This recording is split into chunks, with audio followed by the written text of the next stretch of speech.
a video on using granulated sugar rather than caster sugar in a cake. So I was kind of thinking, well, I know why we use caster sugar, which is a finer sugar than granulated sugar in a cake, but I was kind of thinking, well, what happens if we on the board?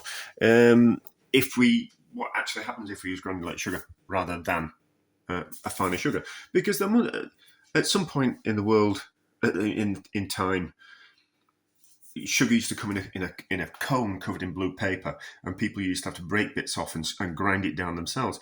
So they were making cakes back then with kind of quite a rough sugar. So obviously they wanted a finer sugar, so that's why we started producing caster sugar. But what happens if we use granulated sugar? So I'm going to do two cakes. I'm going to do a fatless sponge, the one where we whip the eggs up with the sugar and then fold in I've got some coconut flour and some self-raising flour, so we're going to make like a biscotti eventually, and then I'm just going to use like a normal cake, so like a 442 recipe. Just make a normal sponge. We're going to make it, but I'll make a coffee one. So we'll do both versions, and then we'll kind of see if it makes a difference. So I did see someone doing cost savings by buying granulated sugar and putting the granulated sugar in their liquidizer blender. What's that thing called? I can never remember it. Food processor. It's in the cupboard.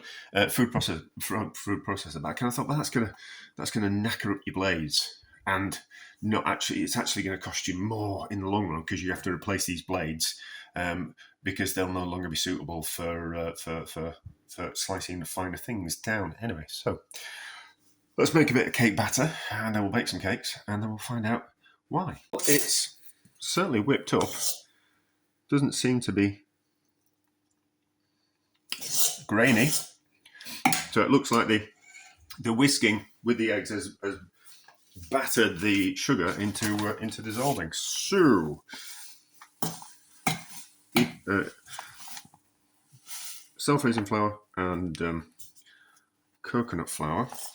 This is I haven't got my big bowl. It's been used for something else, so ordinarily I would mix it in a bigger bowl, but I haven't got that, so we just have to be a bit careful.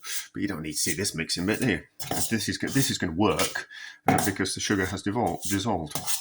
We'll see what the other cake's like. So we'll be back when this is baked, and we'll have a look at the other sugar. So this is, as expected, a little bit grainy.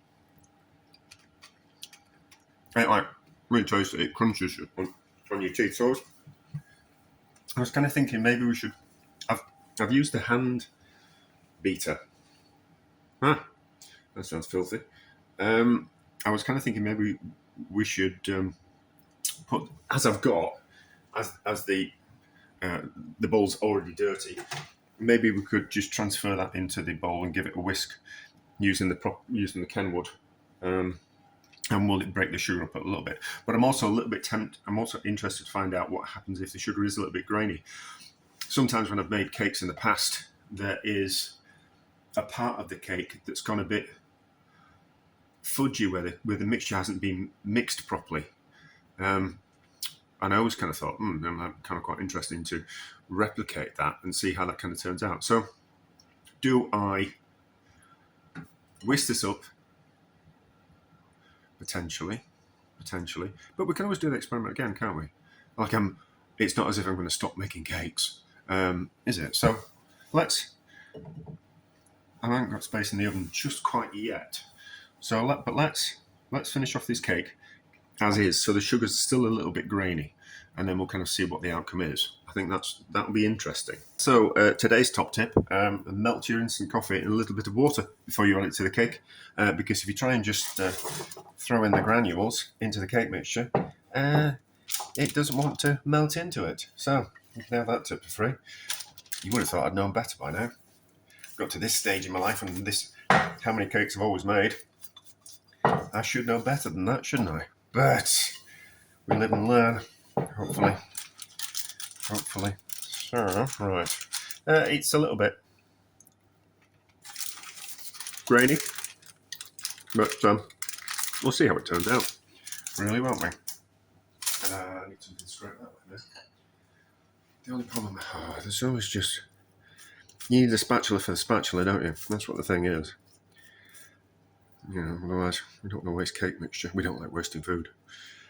And that's probably why I do quite a lot of baking at the same time. So if I'm baking cakes, if I'm baking a cake, I think I might as well see what else I can bake and see what else we can use in the food processor for, or a mixer for, or something like that. So the fat sponge is ready. If I had, of course, I've got a cloth that's on the oven door.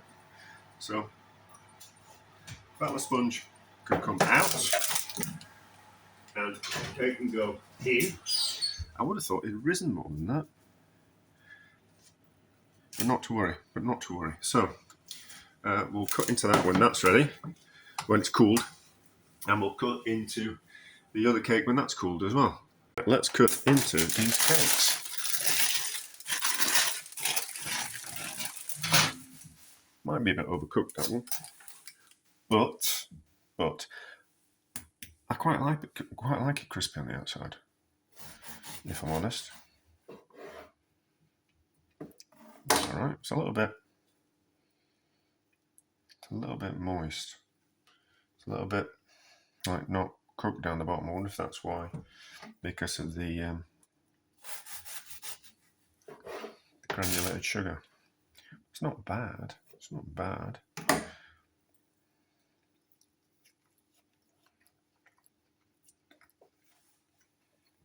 That's perfectly acceptable cake, is that? I think it must be. That's kind of what happens. That we just get a little bit of,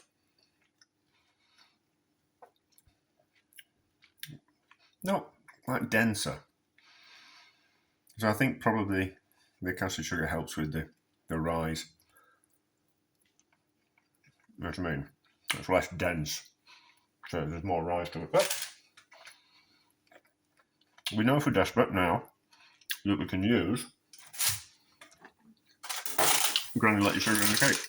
We're not going to win any prizes at the Women's Institute, but if it's for home, it's fine. So, how is this? It's probably got a great rise on this. Considering the amount of eggs that I used, I would have thought it'd have a better rise. Which, once again, might be the reason why we use a finer sugar. Right, I'm going to turn it into biscotti, so I might as well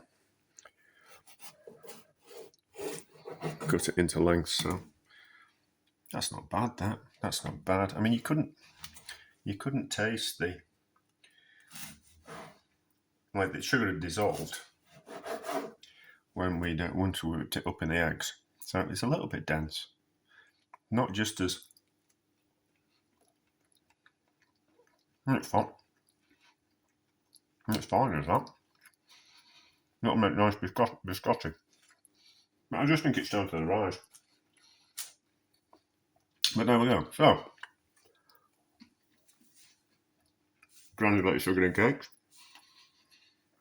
It works if we're desperate. Ideally, we want to use caster sugar, but granulated's fine at a push. A success.